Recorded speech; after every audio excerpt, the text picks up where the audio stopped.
السلام عليكم ورحمة الله تعالى وبركاته. دمان قيادة يوتيوب أنا إذن سلامي. عشر كان عاوي حكو سابسين هاي سيدا آد كامتيشي ستوديو مركادك آكو سمينيسو الرندر آد سبيد كيس أو بدلت سبتو مركا كدوبتid capture kiis aad diyaarsatid waxa laga yaabaa in waqti badan ka qaato markaan ku tuso sida ugu sahlan badan oo macnaha sida ugu sahlan oo kugu fududeynayo markii camtationka sidan kugu furan yahay waxaad furaysaa import media oo capture-ka soo diyaarsanaysa videogaaga capture-ka markuu sidan kugu furno midka alla midka aratid ayaad ku dhufsanaysaa oo adiga ku diyaarsan nuucu yahay ku dhufsanaysaa kadibna open ayaa leedahay markuu sidan kugu furmo oo sidan kugu soo baxaba markuu sidan kugu soo baxo isla markiiba dragon ayaa ku sameynaysaa scroll barka ayaa keenaysaa waa markaa fiilka diyaarsanaysid weli speedka maana gaarin sidaan speedka ugu dari lahayn markaan sidan martay isla markiiba daaqadan ku soo saaro isla markiiba waxaa ka dooranaysaa daaqada furaysaa kadibna waxaa ka dooraysaa YouTube and HD kadibna okay ayaa leedahay marka isla markii samaysid meeshaan ayaa furaysaa product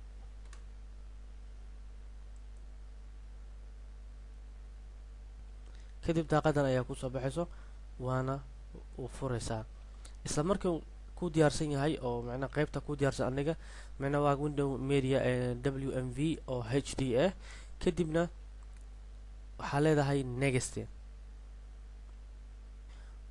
meeshaan ay imaanaysaa production name movieska magaciisa u baxsan leedahay imaanaysaa waxa aad ula bixi leedahay ku qori meeshaas kadibna waxaa leedahay finish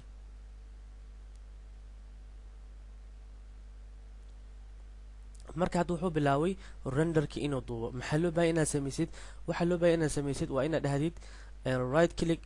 disk barka waa inaad dhahdaa disk manage waa inaan ogaanaa ramka intuu ka qaadanayo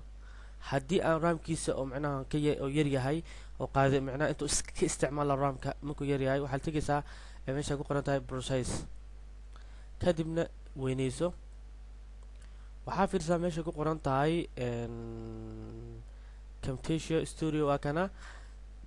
wuxuu isticmaalaa kada 9% laakiin aniga suucada mar horan ku daray on marka dambe uu si ziyaada oo wuxuu ka dhigaa ilaa 300 oo gaara meelaas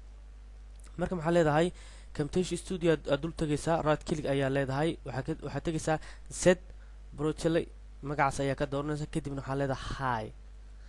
marka hay ku dhifatid calaamadan ayay ku soo saaraya waxaana leedahay oo Windows 7 yahay wuxuu ku soo qoraa intuu ku darayo laakiin hadda waxa dhacday yes ayaa leedahay Windows XP kadibna waa iska soo xiraysaa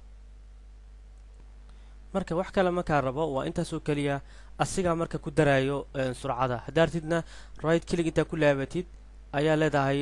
task bar dhigtaa kadib waxa fiirinaysaa intuu ku daray ayaad ogaa kartaa laakiin marba hadaa ku dhufatay macnaha ku dartay waa kugu adkaanay in uu ku tuso isla markii kale oo task bar ku furo xogaa waa adkaana inuu asaa shaqada aad u wado markuu asin shaqeena waa kan hadda meeqo sii maraa isla markuu sii maraa 224 isla marka dambeeso asaa ku sii daraayo oo waqtiga sii ziyaadinayo saas darteed ayaa ku ogaa kartaa marka qeyr idin jeena. Assalaamu calaykum waraxmatullaahi wabarakaatuh.